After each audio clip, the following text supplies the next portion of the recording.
Hey, Tommy, good to see you. Hey, Tracy, I can only stay till 10:30, I'm afraid. That's okay. I know people are very busy. Just great to have so many people here. Okay, so we're going to kick off and welcome everyone who is joining us on this webinar for Gaps in Support. You will know that for the last year rather, Gap Support is one of the biggest all-party parliamentary groups in Parliament. We've been making a relentless case for those people who have slipped through the net, 3 million people who have got nothing from government, who have been living on fresh air and the kindness of their families in order to get through. It's been a desperate time, and we've heard really horrendous testimonies from those people who've been left behind. We know in the last financial statement in the budget from the Rishunak that there was some support for those who are new to self-employment freelance life, that those new starters could now apply for self-employed income support scheme. And we're also pleased that the furlough and other schemes are going ahead. The self-income support scheme is also rolled through into the summer, but still that means there are still many millions of people that have not had a penny.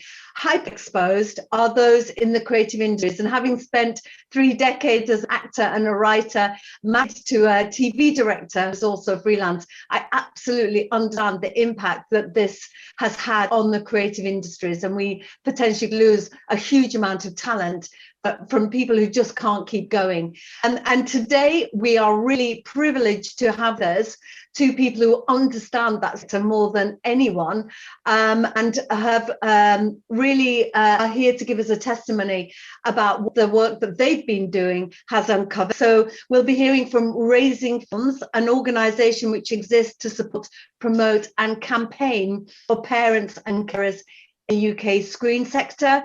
And Raising Films calls on the UK screen sector to recognise the value of parent and carer members and ensure the best possible working practices are available to them, challenging the sector to find ways to prevent the loss of talent and enable working parent and carer communities to grow in numbers so that all voices can be heard.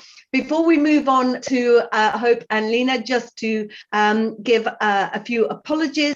Alan Brown, Caroline Lucas, John Nicholson, Munira Wilson, Emma Lowell have all sent apologies, and Jamie Stone, but also just to flag that there is also a women's PLP that clashes at the same time to discuss the police and crime bill. I know that I have women colleagues will be dropping in and out, so rest assured, if you're waiting for your MP to turn up, they will be here, I'm sure, and if not, they'll get a readout of this meeting.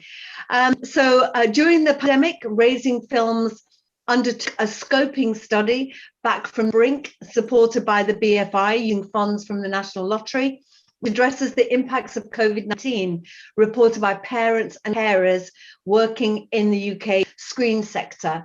And we are privileged to have the 2 co-founders of Raising Films, award-winning writer and director Hope Dixon-Leach, based in Edinburgh, one of the co-founders, and also Lena Langebeck, who's also screenwriter and founder of Raising Films. I'm really interested to hear what your report says.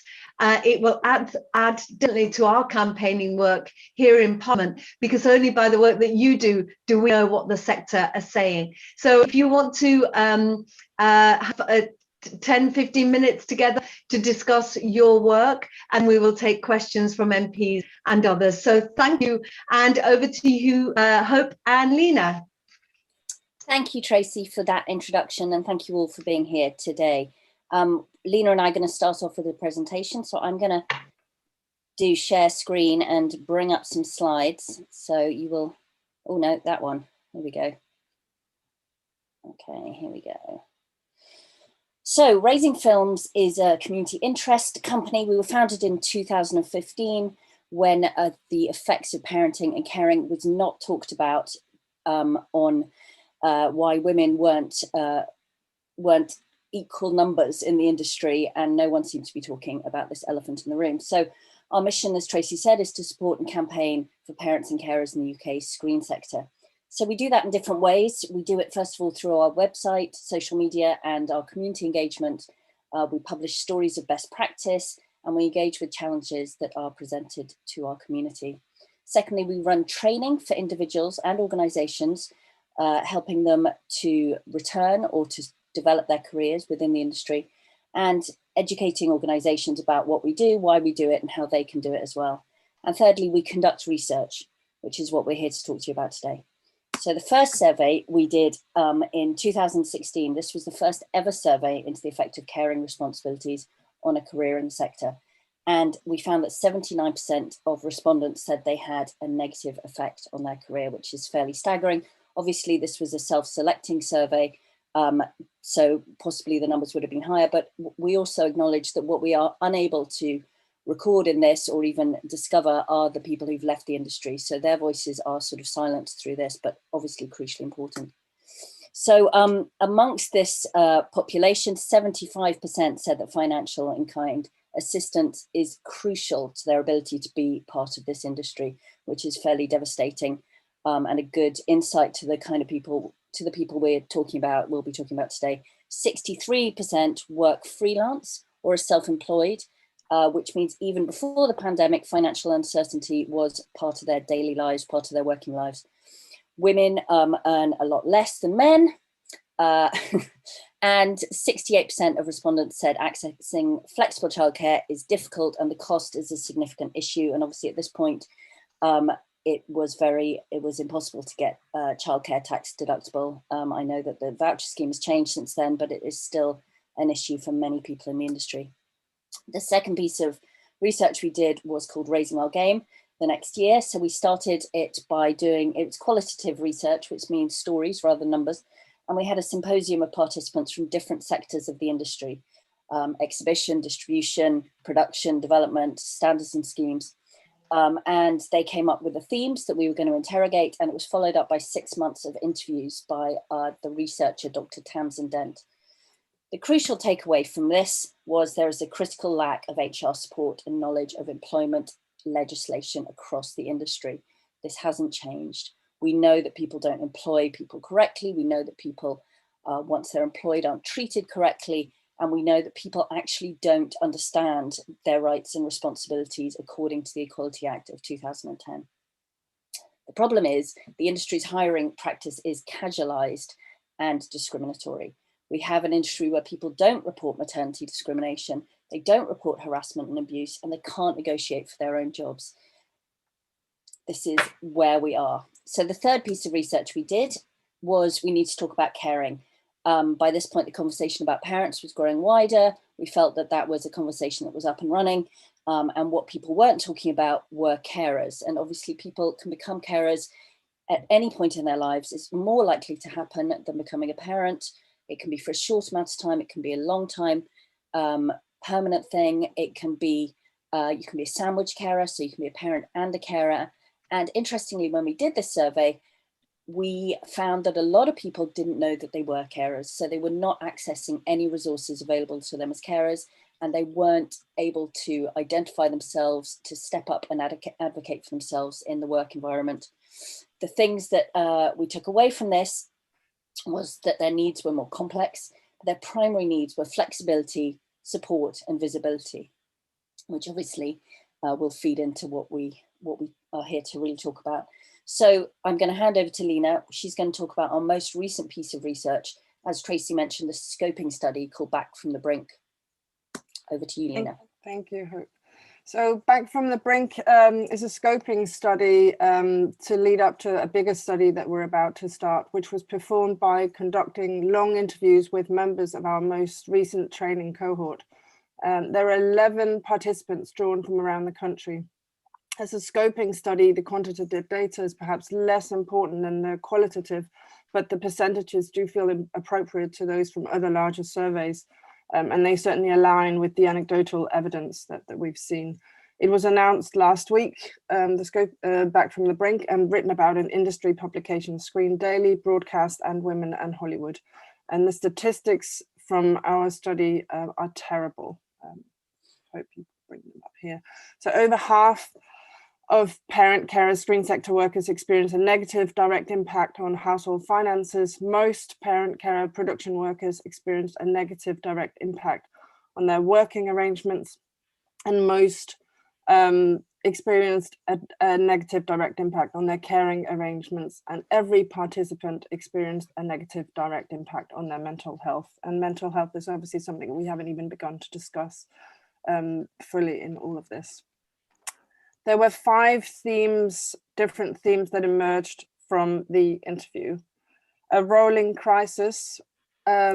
Collectively, the interviewees detailed the granular experience of a cascade effect relating to both day-to-day uncertainty and the exponential feedback cycle caused by mutually impacting changes such as class and school closures and work cancellations. Work was shut down and there were no financial support mechanisms.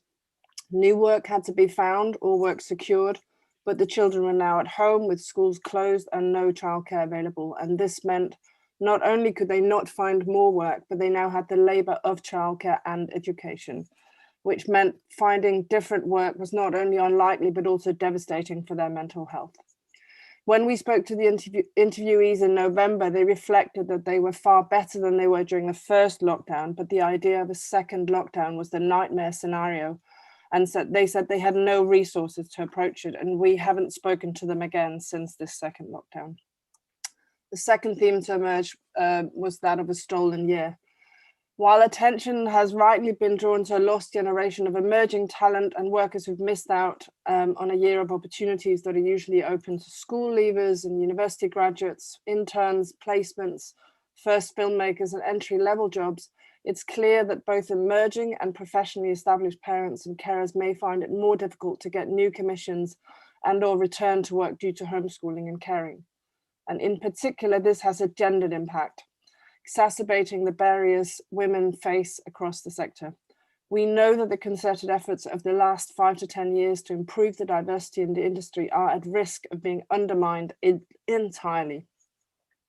As the industry is becoming even more risk adverse, there is a fear that those with gaps in their professional CV due to ongoing parenting and caring duties will be seen as disposable, with the reason given as a lack of commitment, especially when requesting part-time or flexible working patterns. And we've already heard some of those stories from some of the participants in our study.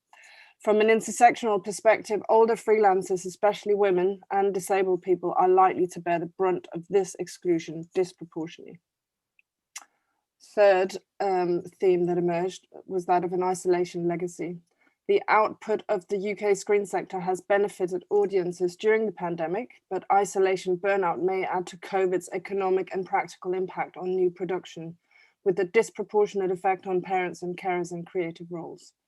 Caring responsibilities can generate isolation regardless of the pandemic due to parental leave, remote working, moving to remote areas where housing is more affordable, and that might offer extended family support and the responsibility of caring work. But participants noted that targeted online training with structural support and peer networks can be successful in addressing isolation. They cited the advantages of programs operating from an inclusion framework, programs that shaped an effective use of buddying with relationships formed and maintained online during the pandemic. And I'll hand over to Hope for the next section. Not all of the people we interviewed worked in production, which is often the focus of many of our surveys. We looked, not many of our surveys, many of the industry surveys, but some of us were. So those who were in production, so while production was shut down, the impacts were distributed more or less evenly across all production workers. But even before lockdown was reintroduced, the parents and carers in our study were aware of the asymmetrical and exclusionary opportunities for return to work and the lack of oversight by production employers for ensuring equality, diversity and inclusion as per the Equality Act. As you remember from above, this is something as an industry we were always bad at. We're always casualized and unable, unwilling, acting unlawfully around our hiring practices. It's even worse now. Flexibility and responsiveness by productions was even worse, as every show in town hustled to get back to work. What we have seen is that we know how quickly we managed to bring in COVID protocols into shooting productions. And I think one of the things that's especially galling is the fact that now we know how flexible the industry can be. It's frustrating that those of us who've been calling for that kind of turnaround and bespoke approaches have not been granted to us. In fifth position, digital division. So the surveyed participants were concerned, first of all, about surveillance. All our digital activity is monitored. People can see what we're doing, people can see when we're working, and that puts pressure on people in terms of productivity. Secondly, digital presenteeism. When working from home, there can be an assumption that digital tools and remote working cancel out any allowance for or recognition of caring responsibilities or physical and mental health, although these continue to affect and impact our ability to work. Third, muting of our national and regional networks. So in terms of both work and parental carer communities, we're shaped by and reliant on in-person connection. We create our tribes around where we live. And obviously this means that we are losing those tribes. We are being expected to, the people we have the most correspondence with are now not the people we know in person. And the danger of a two-tier hierarchy. So those who want or need to remotely work, primary carers, disabled people or shielders, and or flexibly regarded as less effective and important with less access to networking and hiring. Digital disenfranchisement is real and dangerous to our population, as it is especially to filmmakers who are disabled. And then we looked at caring as or at work. Several participants referenced how their caregiving responsibilities had actually made them more aware of others' life-work balances and has foregrounded taking care of the mental health of colleagues and team members as a key aspect of their work rather than something extra. Some participants identified a general lack of structural support in most working arrangements around both mental health needs and caring responsibilities. But several participants noted that COVID-19 had highlighted this lack as it had brought caring responsibilities to the forefront of all work conversations and had also made facing unemployment or managing caring leave a shared experience that might provide insight into the needs and experiences of parents and carers. This is all positive thinking and our hope rather than us having lots of evidence for this.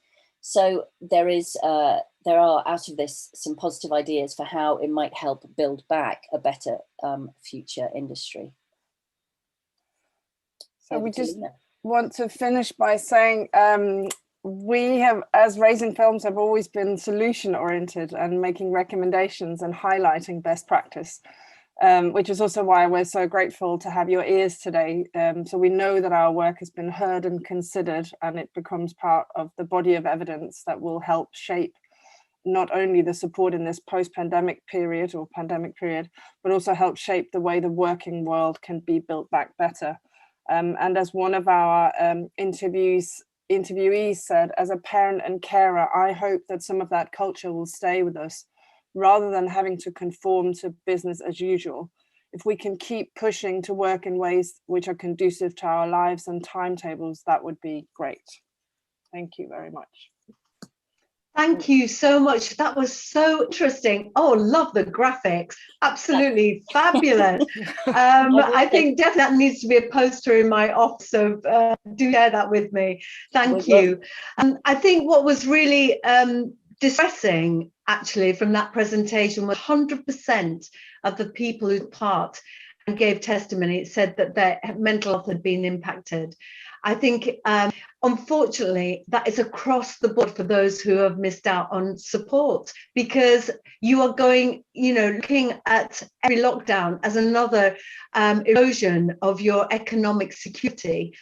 And we know freelancers in particular often only have 3 months' salary in the bank. They can only make it for another 3 months. And that's the model with which freelance life is lived by. But when you're 3 months in lockdown, we know that those people who have caring responsibilities or maybe shielding are not welcome on a film set because they're too risky and would potentially make it impossible for the project to go ahead. because the insurance would be too high or the risk would be too high. So people are missing out on work and then just seeing their reserves reduced. Now, I know I'm so welcome that Rosie Duffield has joined us, the chair of the Women's PRP. Tommy, you had to go at 12:30. I wonder if you've got any questions for Hope and Lena. You're here to listen, that's brilliant. Do you want to make a comment? No questions. Thank you very much for the presentation. That was remarkable. And it would be good to, I mean, what is the time, you talked about the scoping survey, what is the timetable for the further research, and when would you hope to, have a wider study, and where are the participants in that study being drawn from? That would be useful to know. We are currently still funding it. We have about 3/4 of the budget. It's very hard to get anybody to fund anything, but we are very aware that the industry are not doing any surveys into this at all, despite sort of Screen Skills saying that they would like to do one. No other surveys have been happening. There's a TV one going on at the moment for factual TV. We wanted to start launching it in April, this new one. So we are charging straight ahead, but it will be drawn from everyone around the country. This will be a much broader survey, not just people we already have relationships with. So we will be using, as before with our surveys, all our industry networks. The unions are always very helpful. In organisations like Women in Film and TV, Screen Scotland, Film Cymru, all the different bodies around the country are very helpful. So we know we'll get a very wide pool of. But do you have are you aiming for a rough timetable and a rough number? And also, did I see the University of Stirling logo on something? Yeah, are they an academic partner for this? They were an academic partner for our first one. We have different academic partners. The second one will be done with Dr. Anya, terribly, I can't pronounce her name, Ostrovska. Lena, I can't remember where she is, which university she's attached to, but Dr. Tamsin Dent, who always works in us, is King's College, London. Screen Scotland supported and funded the first survey. That's why that was, brought us together with the University of Stirling. And we're hoping that they also that we're planning to start it in April, but that we are monitoring when lockdown ends completely and adjusting it accordingly, because we're also looking at mental health. We want to be out of that in as much as we can. So if we need to start a little bit later, then we will adjust it accordingly. So I'm just, sorry to hog the conversation up, but I'm just wondering, I do think this takes us into a different area as we begin to move out of, hopefully begin to move out of lockdown and the industry begins to restart. Our group has been focused on the gaps in financial and other support during the pandemic. But actually, I think we're going to have to look at the legacy effects of this, and the fact that what has happened to people is going to be, a semi-permanent barrier to their participation in the industry, and look at compensatory mechanisms and policies that are going to do something about that. So maybe that would be a useful that would be very welcome future time for it, Tracy.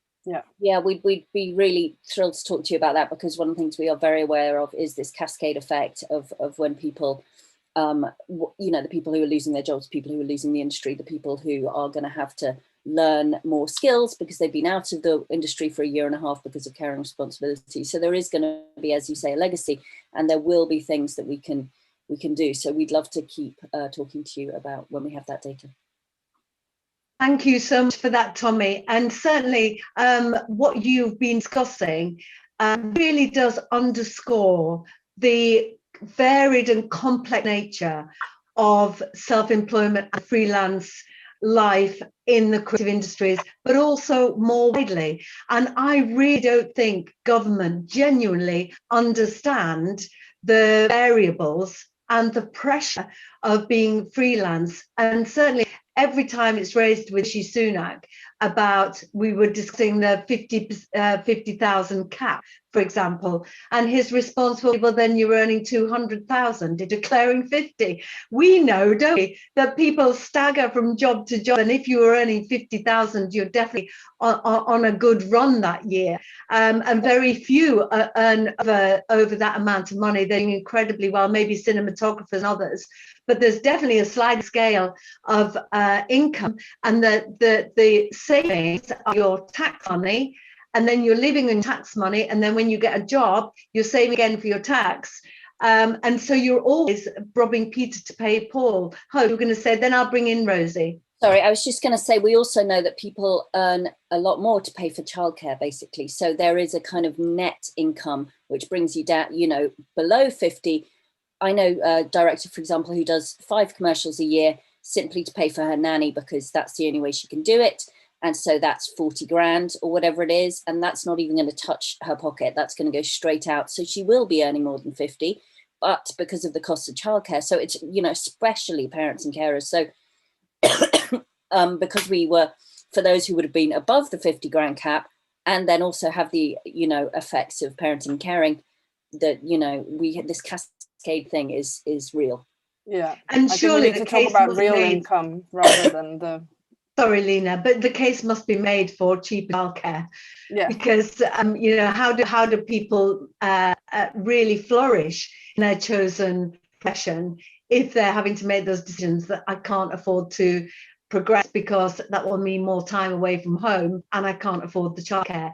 On that subject, I'm moving on to the very dynamic and great leadership of Rosie Duffield from the Women's PLP. Rosie.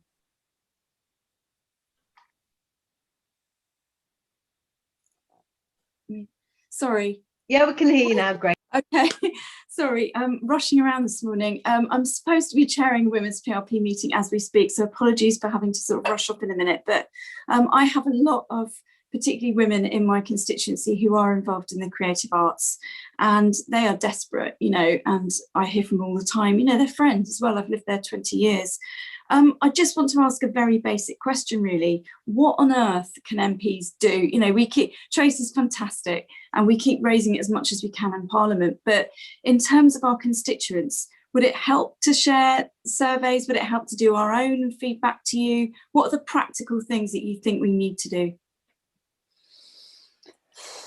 I mean, it's always been complicated. This has always been a complicated question for the work we do, because it's not just one thing. There's no magic bullet here.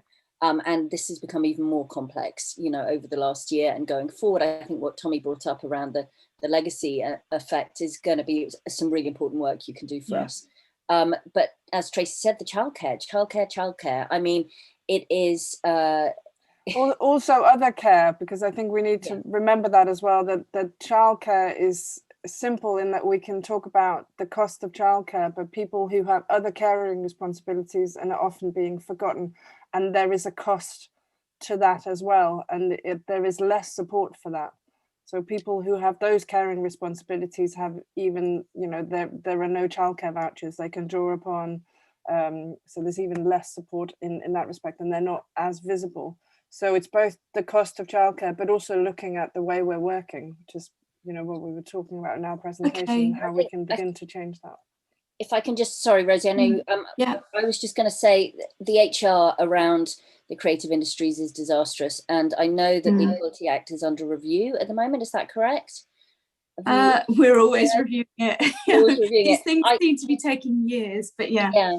I think that, I mean, we certainly would love to be part of that conversation. We have an academic called Dr. Tamsin Zent, who is sort of expert on, you know, legal issues around motherhood and parenthood and in the caring in the creative industries, and has a lot to say about that. But I think that is going to be something that's really important, and connecting that and the employment legislation and responsibilities in HR, but also connecting that directly to the way we're taxed, understanding that the way we're taxed actually determines the way we're employed, if you see what I mean. So connecting those two things so that the obligations are stronger by employers, or the freelance charter is, you know, is better. So it's kind of, I think actually one of the things we always come back to is the only way we're going to solve any of our diversity and inclusion issues comes back to how people are hired.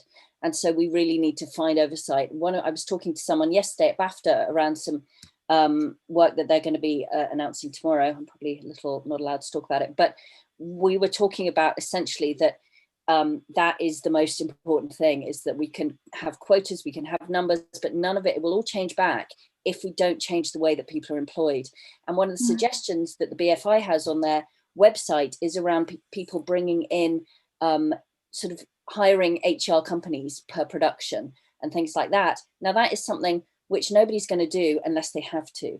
So this is something that we need to put the pressure on broadcasters. We need to put the pressure on financiers to actually try and make them responsible for having a proper HR policy around hiring and how people are treated once they're hired, making flexible working much more important, making job sharing much more important, you know, sticking to the hours that we have, really penalizing heavily, you know, all those things. My husband was a journalist for 20 years. I always remember when they were striking and they'd go work to rule, and, you know, they would put their pens down when their official hours were over and the paper basically couldn't survive. So, you know, this idea that our industry is based on exploitation of workers, you know, that is what we really need to look at, and how we can unpick that and how we can change that. Thank you. That was really helpful. I think as well, the idea that this is not just because we love it, or it's a hobby that we managed to monetize. It is our job. A conductor, it is their job. A cinematographer, it's her job. It's not because, you know, maybe she does enjoy her job, but we should be penalized because we're actually in a career that we've chosen and that we enjoy. And I think drilling down into government understanding and the tax arrangements of PAYE, freelancers, etc., is really important and a valuable part of that work. But independent HR, in the same way you can have intimacy coaches and people on set to protect workforce in intimacy scenes, well then surely that could be widened potentially to protect work rights across the whole of the production. And that expectation, you're right, Hope, that people work flat out for a short period of time, 3 months, you know, and you've got to be in it to win it, and, you know, this is the gig economy, you've got to be dedicated. But actually, if you're hoping for a career, this is your life, it's not just about that job, it's about your a work-life balance as well. So you're absolutely right, Hope, that HR might be a way forward. I don't know if you want to comment on the back of that, Rosie. Yeah, thank you. It's been really, really useful, and the presentation particularly. I mean, I'm certainly interested in getting in touch with Townsend, and I just wondered if both of you and her might come and speak to Women's PLP. I think it would really help us to hear directly, actually. Would that be something you could do? We usually meet on a Monday afternoon, but I can get in touch. Yes, no, that sounds fantastic. We'd love to do Thank you, that's great. And on that note, I'm going to have to rush off and chair the other meeting, but thanks so much. Thanks, Tracy. Thanks for coming, Rose. I do appreciate you taking the time. As I said, everybody's slightly stretched this morning. I don't know if Mark Woodrow and Margaret Ferrier are still on. Would like to comment. Margaret, I see your name. Oh, sorry, Tracy. No, I'm just listening in avidly to everything. And if there's anything we can do to help, as always, you know, just let us know. So thank you for the presentations this morning. Thanks very much, Margaret. And certainly the work you've been doing to ensure that on set there is childcare opportunities. I think that is a step forward, but not everyone wants to bring their child to work necessarily. So how's that gone as a strategy? How's that been received? Well, it's hard. As you say, not everybody wants to do it. The people who can actually do it are very few in terms of the production crew. Actors are often the people who want to bring their children to set, understandably, because they have more time. They might come in for a shorter number of days, so they want to continue their relationship with their normally early years child, infant and toddler. But we sort of introduced a couple of parties together, and there is now a childcare creche at Warner Brothers Leavesden studio. It's called Wonderworks, that's right. And you know, as we get more studios, it would be fantastic to make that a natural feature. We know that, in America, Skywalker Studios, Skywalker Ranch, the George Lucas empire, daycare has always been part of that. And Lucas has one of the best records for female kind of numbers, as it were, in that workforce. So this needs to be a conversation that needs to happen. There is also underway a creche bus. I think one of the hardest things is how those things get paid for. And again, that's where something like a HR system could come in. So that could be negotiated right from the start. There are salary sacrifice schemes where people will chip in to all help out there. You can put it as a line item in the budget. There are only certain people who will cover that. The BFI won't because of lottery funding. And that's one of the things. Actually, if you could change that, that'd be fantastic. If lottery funding was allowed to be spent on childcare, that would be like huge. But childcare could you know, be we deducted. That would be huge. Yeah, you can deduct so many other things. Yeah, exactly. And if childcare vouchers also could save up from a freelance income, which you can't at the moment. You have to be an employee in order to accrue childcare vouchers, don't you?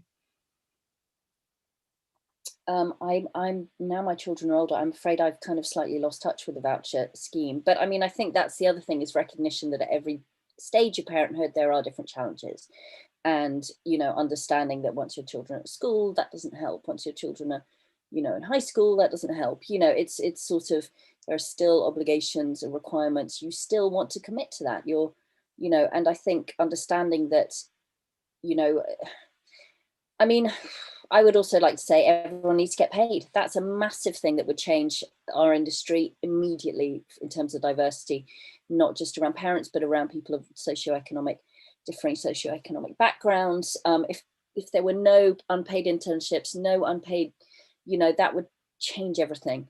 And, you know, that's hard. But these are the kinds of ways that if the Equality Act can be better articulated around how it can be enforced, and then those conversations with the broadcasters, the financiers, the channels can all, you know, buy into this, and we understand. The British Film Commission, we know, is also very important in terms of productions that come to work in the UK for our tax credits. It's very appealing. Star Wars comes here, all these massive shows come here because we have this really competitive tax credit.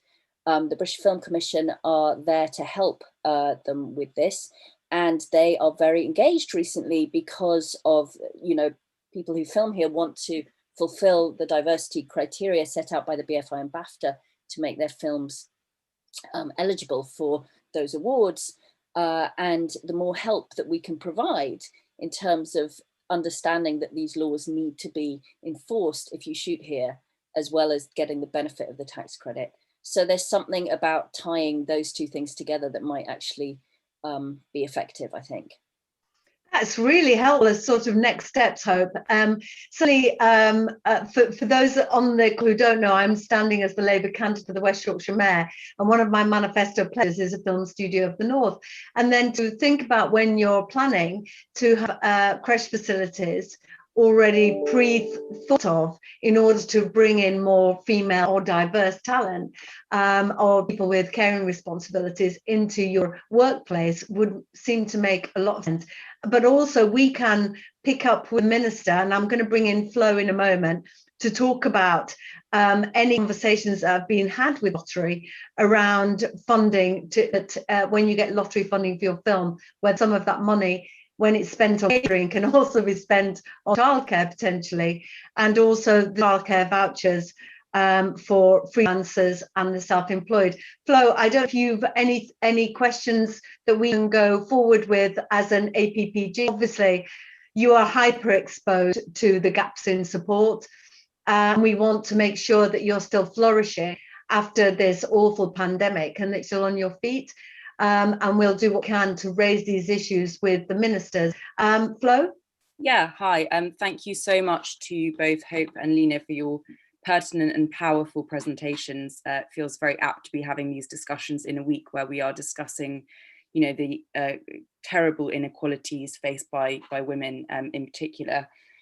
We have a meeting with Paul Scully this afternoon, the Minister for Small Businesses, on issues around maternity, parenting and adoption leave. So I can certainly raise these issues with him this afternoon. I think one of the things we're particularly concerned about is the cuts to childcare and also nursery closures, and how much of an impact that will have on the sort of gaps in support legacy. And I don't know whether you have both in your scoping studies sort of witnessed that or sort of measured the impact of nursery closures on people in the industry. But we can also certainly raise some of the other really pertinent points that you have shown us, and your scoping study is incredibly interesting. And I look forward to seeing the fuller picture as well further down the line as we start to discuss the legacy of gaps in support that this government has put on so many people in this country. Can I add one more thing about childcare, if that's something that you're talking about this afternoon? One of the things we know in terms of our numbers as women in the industry is that in countries like Sweden and Germany, where childcare can be 24 hours a day, nurseries open late, close late, and it's much, much cheaper because it's heavily subsidized by the government. It's nothing to do with the industry. This is just to do with the country at large. It means that people are able to stay in industries like ours, where the hours are irregular and the times are demanding. So it's not just about us having creches in studios, which is obviously vital, but it is also reviewing the costs of childcare, the availability of childcare, and maybe extended hours of childcare locally. If I could just add as well that my 10-minute rule bill for self-leave, which was the opportunity for freelance dads to be able to share paternity pay and time, so that it's not always the woman that has to then stay home, because she loses automatically. If she does more than her 10 key in touch days, she automatically loses her maternity allowance. So it seems really crippling for women that they have to make that choice, that they can't keep a toe in the business for the whole of their maternity period, because the dad has to, or the partner has to go out to work, and there's no choice there. In the same way, if you're in a PAYE job, there are expectations. You have a right as a partner to take time off and have paternity leave and to be supported in that choice. So unfortunately, it entrenches for exclusion for women in the creative industries, those employed and freelance, and keeps us, back, unfortunately, back in the home and out of the business. And so, unfortunately, that was something the government wouldn't buy into. But I do think we must keep the pressure on all angles when it comes to freelancers. That, whilst the government say, but you don't pay as much tax as PAYE employees, we don't get the right. I will be happy to pay a little bit more tax if then we could share the maternity allowance between me and my partner. So, there is a really big conversation to be had about rights and responsibilities and tax. So I think, we will not give up. Your report was really illuminating and also very disturbing and depressing, that so many people have found this difficult. But it isn't just the creative industries. We know that this is across freelance and self-employed, that it's been very, very tough for that. And millions of people across the country have been affected. So we will not give up the fight to try and get some understanding from government, and some certainly standing around the tax implications and support if this awful pandemic or this crisis were ever to happen again. What is the lessons learned from government? The way that Rishi Sunak just glibly says, well, I can't help everyone, but there seems to be a cohort specifically to freelancers and self-employed that are being left behind and not helped. And certainly your 30s and 40s with a young family having to move back into your parents, that is not going to help your creativity at all, or your ability to work. I do understand that. So unless there are any more questions, I think we can get to a close, because I think it's important that we don't, take more time than we need. I think what would be helpful is if you would share the link with us to your report, and we can then share with all our members of the APPG, so they in their own time can take a look at it because it really is startling reading. And as Rosie said, I really look forward to your presentation at the Women's PLP as well. Thank you, Hope, for popping that in the chat. So if anybody wants to pick that up from the chat, it's there. And honestly, all power to your elbow.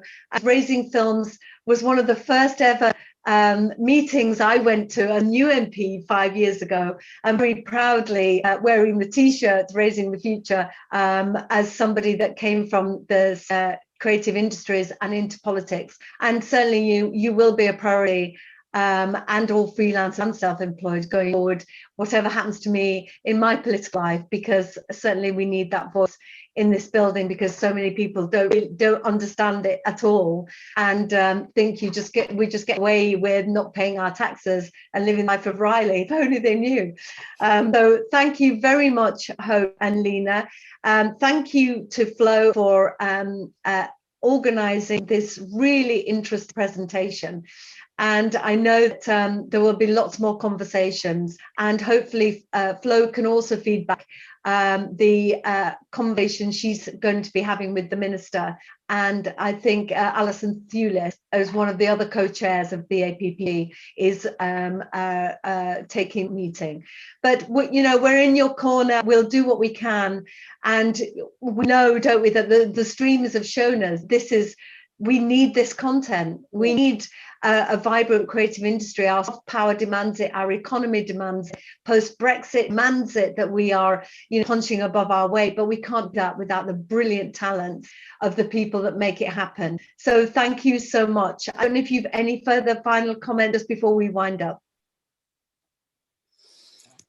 Thank you for having us. It's Thank you for having us. Yes. Really meaningful that you're listening, and we hope to continue this conversation. Great stuff. Have a great day. Thank you everyone who's joined the conversation. I look forward to hearing more about this survey once you get to the other side of the pandemic and have that analysis. Thank you so much, everyone. Thanks. Bye now.